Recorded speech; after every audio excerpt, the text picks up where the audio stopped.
Hey, everybody. Welcome to the Healing is Possible Hot Seat. I'm your host, Rebeccah Silence. The hot seat is brought to you by my team and RebeccahSilence.com. And the mission is in the hot seat to get hot, to get sticky, and to shake things up so that real healing and more life can just launch out of us. I've got amazing guests every single week. If you want to be a volunteer that gets laser coached in the hot seat, get in touch with me right away. Today, I have a dear friend, very special guest, Jody Costello, here with us. And Jody's amazing. Jody has become a woman that has taken on the construction industry. She has her website, Contractors from Hell, and she had an experience of being pretty screwed over in a construction situation and has decided that that should never happen again, particularly to women. Jody's been featured in the New York Times, the LA Times, Success Magazine, People Magazine, more than I can even remember where she's been featured, because she's got a message. And what I want us all to know, healing is possible, does start with what's your message. We do live into our purpose of being who we are, but then we also have gifts and a message to give to the world. So with all of that being said, I am honored and thrilled to introduce all of you to Jody. Welcome, Jody, to the hot seat. Thank you. I'm ready. I got my seatbelt on. Awesome. Let's all buckle up. So Jody, who are you and what do you want people to know about healing? Oh my goodness. Well, healing is possible. We know this, right? I mean, I came from a very dark place where I was, for me in this particular instance in my life, I was renovating a home and I made a lot of mistakes because I got screwed over by a very unethical contractor. And I found myself facing obstacles and problems that unfortunately, tens of thousands of others have faced. But for myself, I just said enough is enough. And I decided to go public with it. And I made a lot of stink. I made a lot of noise. I just got out there and I went to the people who I believed were accountable, which is the governing agency that oversees contractors. And I made a point to go to all their meetings. I kind of stalked them. I really did stalk them around the Southern California area. And they couldn't ignore me. And that's what led to my creating my website, contractorsfromhell.com. It was really started out as a way for me to document what was going on with my case because I had hired some attorneys. I ended up in litigation because it was that messy and that difficult. And it took off from there. The media got a hold of it, and it was just kind of interesting because the contractors board was getting accused of some not so great stuff that hit the news with me. And before you know it, this was not the plan. It's just what unfolded from all of this. So there you have it. There's a lot of stuff in between there, but it was a 3-year long battle. And there were a lot of hard lessons learned, but I ultimately won my cases, both with the civilly and with the Contractor State Licensing Board. And that led to the enforcement chief of the Contractors Board in Sacramento, our state capital, asking me to work with him to help better educate and protect consumers. And so I worked with him as an advocate for 17 years. So, and that was a good outcome because we helped a lot of people along the way. So I was grateful for that. So that was a good outcome. I mean, good things did come out of it. But, when you go through these trials, when you're in the muck of it all, it's hard to see your way out. And so for me, it was like I had to have a focus, which was I will win this no matter what they say, because it's very difficult to win construction cases. I don't care what state you're in. It's very difficult. It's very costly. And unfortunately, these contractors can easily file bankruptcy and you'll never see them again or get a dime out of them. And we had multiple construction defects. And so I really needed that money to, complete my house. So there wasn't any room in my mind to say, oh, it might not work out. No, I had to just stay laser focused and really just look at the goal. What is the goal? The goal is I'm going to win this case. I'm going to win this case. It's like declaring that every single day, even when I was told, you're going to have to kind of expect that it may not work out in your favor. Well, it worked out favorably for me, much more so than anybody else. So I'm grateful for that part. Yeah. And it was bigger than just remodeling your house, right? Like your mother's life depended on the renovation so that you could move her in. I mean, give people just a little more of the dirt around the cost of not winning. Yeah. Oh boy. I can remember. Well, first of all, we were adding an addition to our home to bring my mom home to live with us in her last few years. I had decided I'd quit my job. I was in medical sales, device sales at the time. And I was going to be home to kind of help oversee this. And her doctor said she's got a few years. And I thought, okay, we're going to do this. But then with all the delays and all the problems and just what happened, I was considered to be the poster child for what can go wrong, will go wrong in a construction related lawsuit. The contractors board said they just were like amazed at all the things that did go wrong. But what was interesting is, unfortunately, right before trial, my mother passed like 3 weeks before trial. Of course, we settled a week before trial. That's what typically happens. Nobody wants to go to trial. It's very expensive. But I got the money. So that's a highly unusual situation in a residential. Now, if it's commercial or public works, it's going to be different. There's attorneys all over the place. But for little old me, fighting this guy, it was kind of an amazing outcome. So, and that really just strengthened my reserve to really push for what you know to be right. I'm somebody who hates injustice. It just drives me nuts. I don't care whether it's in the situation I was in or if it's with, animal abuse or elder abuse or something. It just gets under my skin, and I always feel compelled to want to fight back or help or to do something. And for me, it was really shining the light on a situation that a lot of people that have been in my position, and I still work with those people to this day. It's devastating. It really, not only financially, but relationally, because husbands and wives can get into divorce. Everything happens in the family. This is our sanctuary, and it's being torn apart. And I've seen so many different homeowners that have come to me where, the husband is really upset. The wife is very upset. Things have just gotten out of control. So for me, I'm always really trying to help people who are in my situation. When they come to me, you need to try this, this, this, and this is what you need to do. I even say, go to your local investigative news reporter if it's that bad of a situation like mine, because we did end up on the news because I pursued that end of it. And, if it's bad, and like there's a disabled woman, this guy took all kinds of money from her and she's got nothing.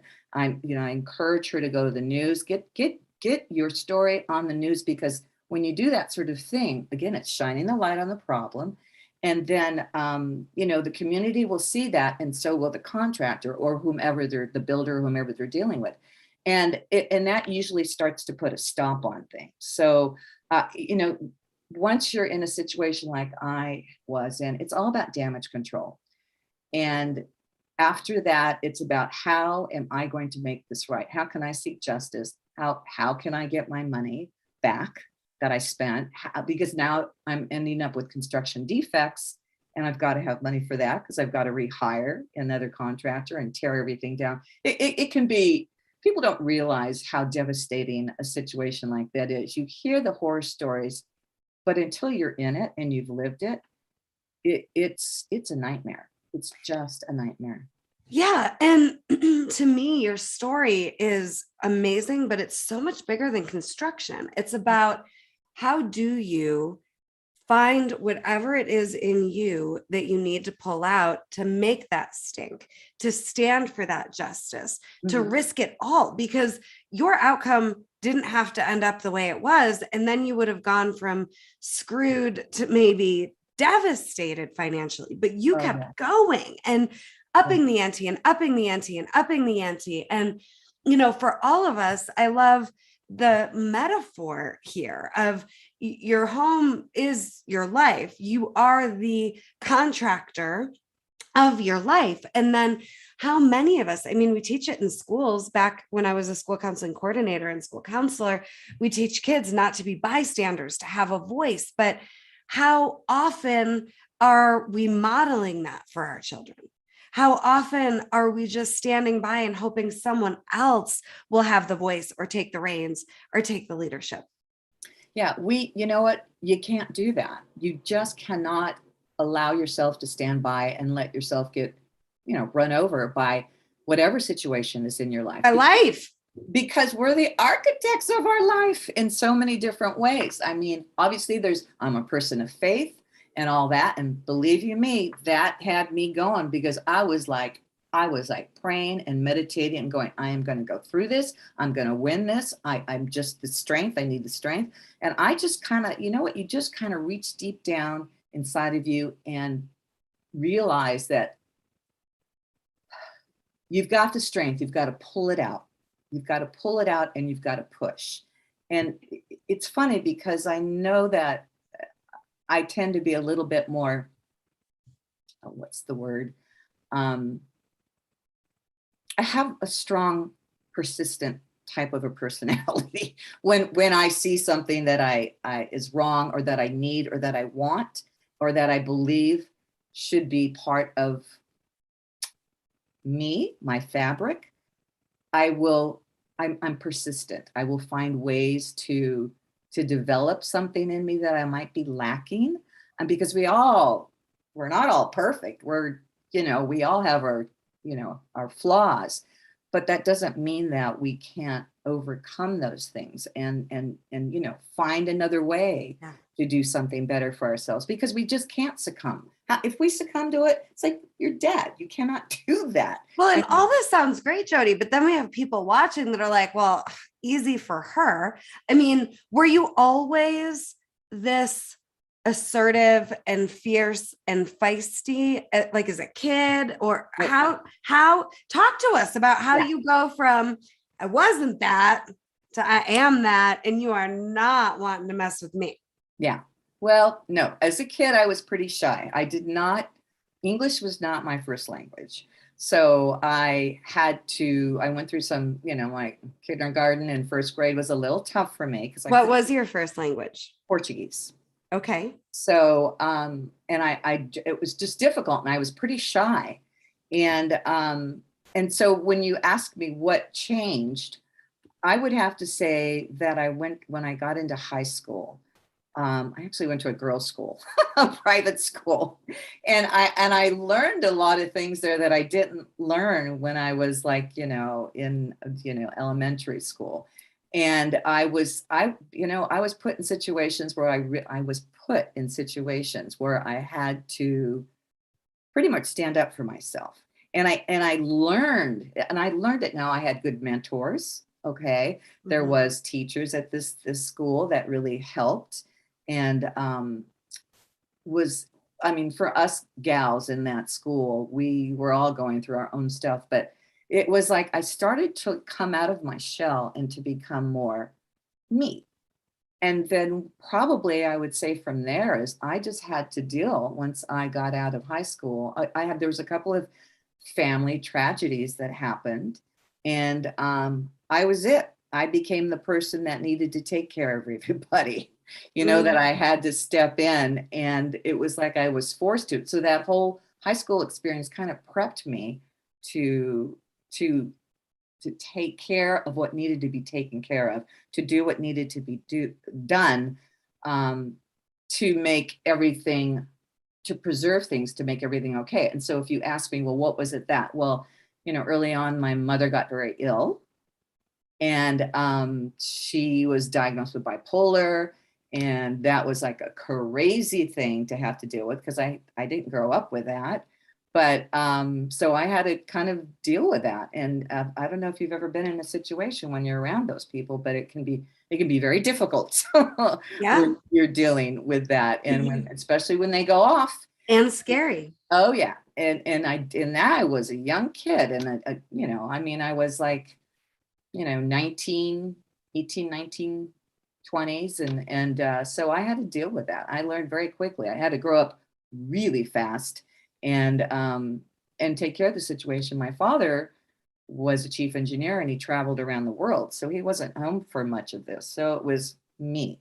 So I would have to say, in answer to your question, what was it that made me who I am now, was that experience, is Yeah. because I had to not only grow up really quick, but I had to deal with some situations that, kids that age in their teens, that's not something when you're seeing a parent that you have to go through that. That's very, very difficult. So Yeah. I would have to say that's the thing. And thank God, because I've been up against some situations, and of course with this construction thing, I was out of my mind. I can tell you, I I remember being out in the patio and having a scream out fight with the inspector because he never the inspections, he was always failing, and he always had an excuse, and I just lost my mind. I was like, oh no. And I don't think she was used to seeing a homeowner taking a stand and being so adamant about it, but there was a lot at stake. So but also I learned from a lot of that, because when you get into litigation, into court, you can't lose your mind. You've got to be so focused. You've got to be so, because you don't want to turn off the judge or anything like that. Yeah. And my attorneys warned me, this is where you need to be calm, cool, and collected. So, which was a bit challenging for me. But again, that was another thing I learned in the midst of my frustration and not knowing what the outcome was going to be, only knowing that I was going to win, no matter what anybody said. Is, again, I had to pull out from that strength. He said, okay, this is how you need to be, so that, you don't turn the judge off.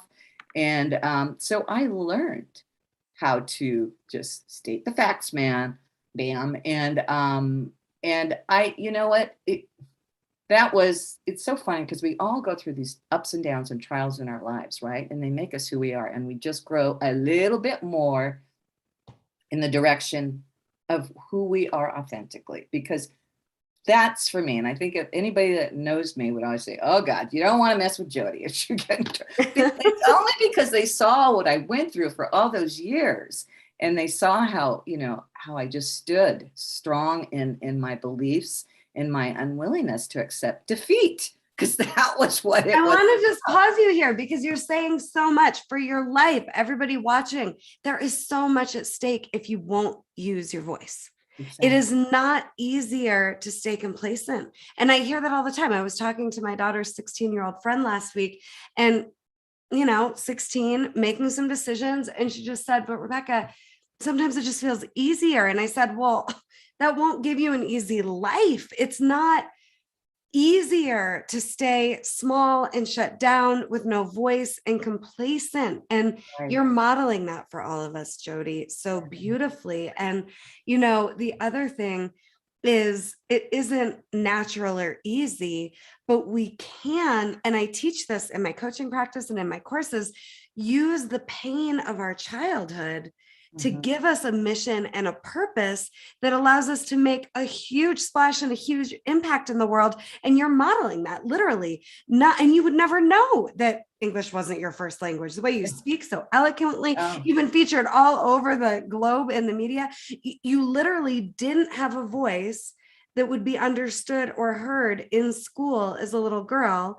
And then now look at you. Like it gives me massive chills all over my body, but we all can do that using that pain and that trauma and the darkness. You're also just bringing us this tool and this skill, no matter what's happening. If we don't shine our light in the dark around us, nothing happens. Nothing gets better. It's more disease. Yeah.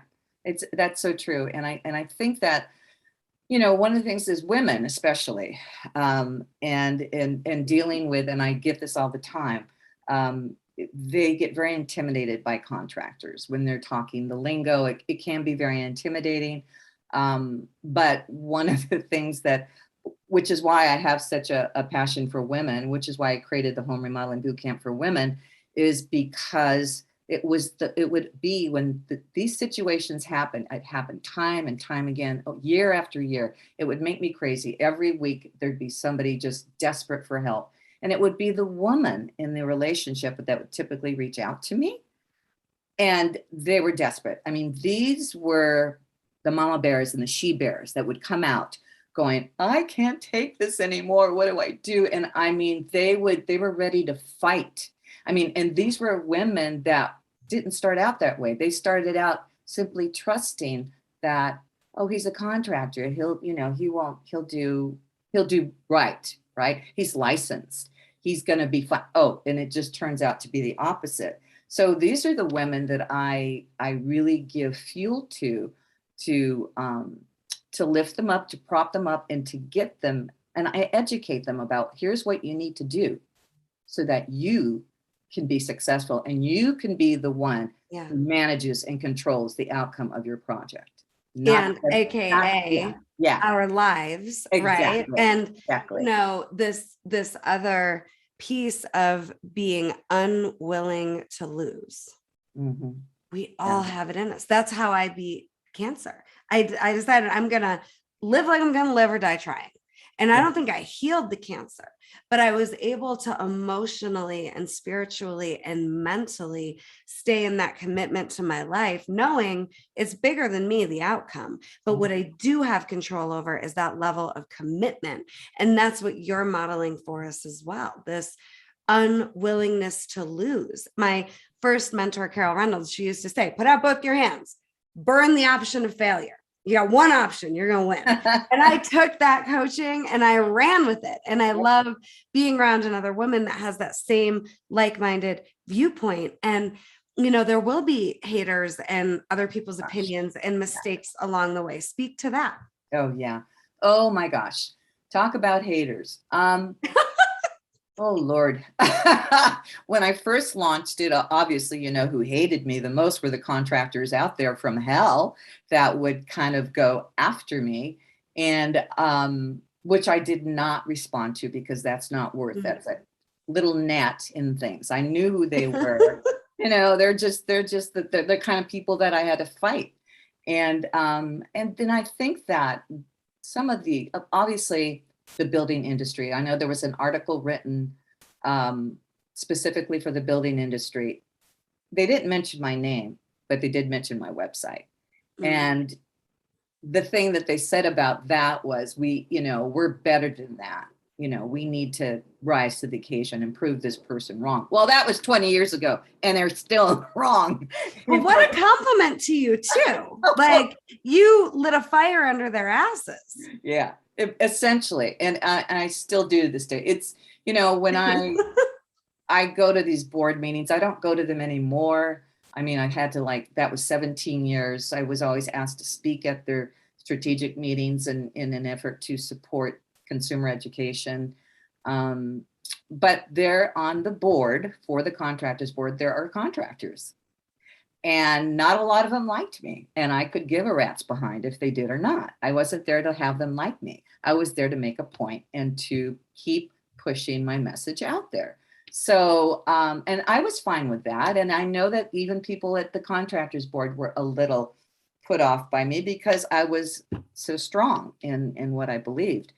And finally, I don't know when this happened, about 5 years ago, I was at the last, I think, strategic meeting I was asked to come, that I was embraced by a lot of these people. So there was a shift, because the guy who was at the helm of the enforcement was a good friend, and he propped me up and would always thank me in front of the board for the work that I did with him. So that kind of, you think about it, there's the haters over there, and then you got this person over here that really knows what the work I did. Find the supporters. Yeah. Instead of focusing on the haters.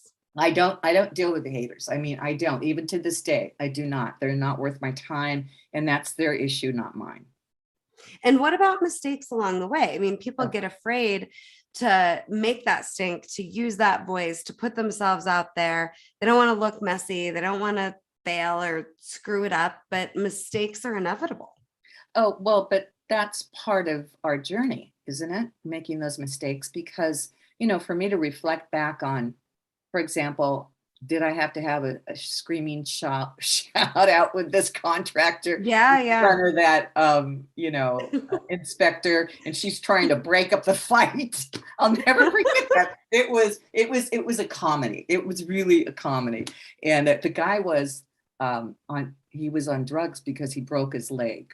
Because he was always on vacation. He was never around. But I was just like, oh, I am so over this. But I mean, looking back on that, I said, okay, did I have to get, in his face? And I was feeling a little frustrated, I think. After about 10 failed inspections, you kind of, yeah.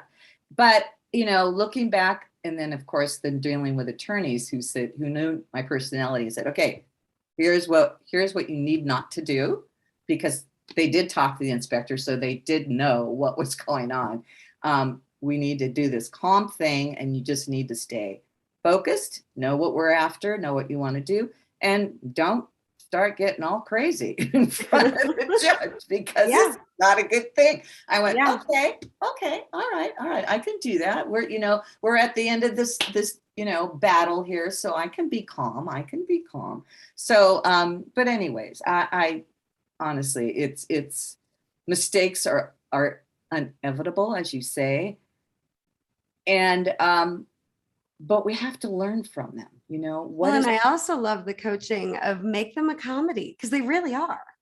It becomes hysterical. And that's when you've healed, when you can look back and go, oh my God, like this is just ridiculous. Right? Like we can lighten it up as we shine the light in the dark, for sure. And it's not easy or fun, but it's worth it. And then your life gets easier, Yes, not harder. yeah. Right? Like these hard moments, these hard leadership calls inevitably will give you an easier life if you'll just do it. I promise you. Oh, absolutely. I totally agree with that. 125%. Because I know that, looking back, and there's so many little things that happened to me, when you have nothing else as the defendant, him being that, me being the plaintiff, the only thing they could attack was me personally. So they just went after me personally. This wasn't a personal injury case. This was a construction defect case, and they lost. But it was really hard for me to sit there in court at our pretrial and be attacked personally.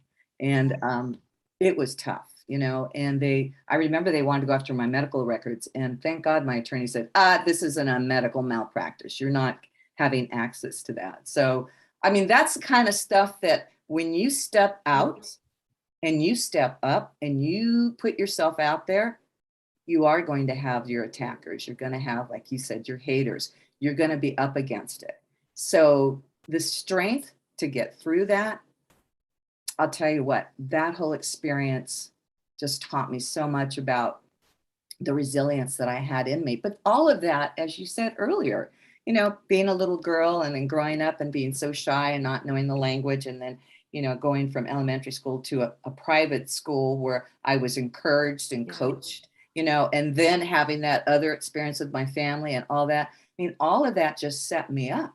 Yeah. But these are the kinds of things that happen that sets us up for success down the road. So when you're in it, you're like, holy crap, this is like too much. You almost feel like you cannot take it. But well, I think this is so important, because you can take it. You are taking it. You have no choice. And you never know when that trauma is going to set you up and is going to be needed. I went through a lot of childhood abuse. And when I got cancer, guess what?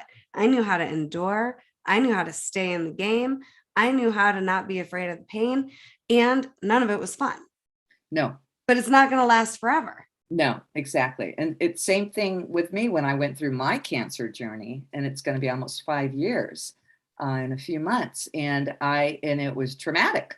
And Yeah. because, I mean, I don't have to, yeah, speaking to the choir here. It was like, holy crap. How did this happen? Is there anything? But I remember just kind of getting into a kind of a Zen zone where I said, okay, it's early stage. We're going to deal with it. I've got some great doctors.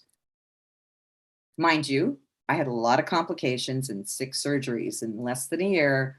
But, I remember that last one where I thought, oh God, here we go again. I just remember surrendering. Yeah. It was an interesting thing. It was like, I'm not going to go into the details of it, but it was like, okay, here we go again, back to the doctor in a few hours, unexpectedly.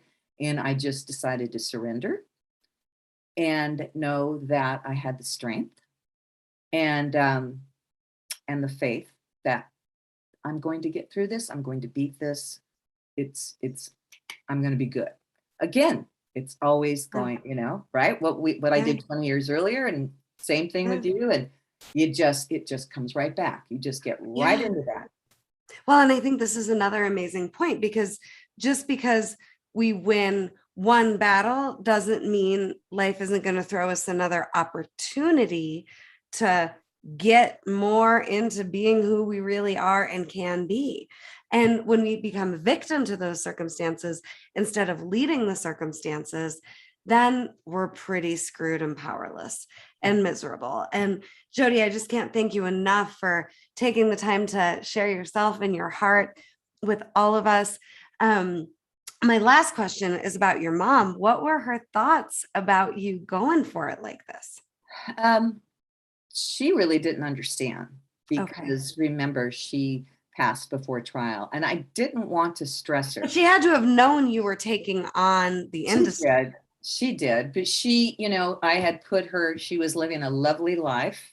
I put her in assisted living in a really nice place. It's Coronado Island. And I can see it from my house, but she was living, I just shielded her. I just kept her. I wanted her to just, because I knew she was going downhill and I didn't want to drag her into this. So she just trusted because I was always there and I always took care of her. So she figured I had it handled and I did. So, again, and one last thing I would say is like, it's so funny when you said when these trials comes, these kinds of situations, to look at them as opportunities, right? I really see it that way. Yeah, and it's so important because even today, when those things happen and things come up, I have to go, okay, there's a lesson in here for me. There's a growth opportunity for me. Something's going on here that I'm not aware of. Yeah. Not me to know. It's not mine to know, but that I'm going to be walking into something that's going to give me an opportunity to grow or get stronger or something is going to come out of that's good for me. It just doesn't look that way at the time. Right. But I agree with you. There's a way to win at being more of who you are in every situation. And then we can't control the circumstance. You can't make it go away, but you can be more of you and you can decide no matter what, you're going to win, not the situation. And Jody, I just adore you. I really appreciate your time. What homework would you give our audience? Well, in terms of getting strong, staying solid in who you are, in really, for me, taking it away from a construction thing, it's always, even with construction, you have to make sure that you're not vulnerable to things that might come at you, right? Whether it's in a construction related, but anything, like what can you do to prepare yourself for the inevitable? We don't know what that is. Is it going to be, I'm going to stay strong in my faith. I'm going to take courses. Whatever that looks like. It's so important that we feed our souls and our spirits to strengthen it, because that's where we come from. This physical body is something else, but that strength, that spirit, and that soul, we really need to. And there's so many great courses out there. We need to just really get in there and find out what our identity and destiny is, right? Yeah. Because that's so important. And being the advocates for ourselves and for our mission and protecting ourselves. Even if it's just making sure you're wearing your seatbelt. Yeah, exactly. So Jody, how do people get a hold of you? Okay, so here we go. So they can always reach out to me through my website, contractors, it's with an S, plural, fromhell.com, or homeremodelingbootcampforwomen.com, or jc@contractorsfromhell.com. Awesome. And absolutely, if there's anybody out there that is even listening, is going to be contemplating a renovation, please download my free report. It's a 7 mistakes homeowners make that lead to remodeling disasters.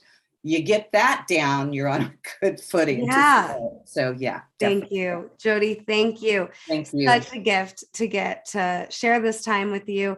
And if you're ready for more, if you do want access to your purpose, absolutely go to RebeccahSilence.com right now and sign up for the Healing is Possible 5-week course. It's the advanced course, but you will have clarity on who you are, what you want, where you want your life to go, why it's important to you, absolutely in 5 weeks.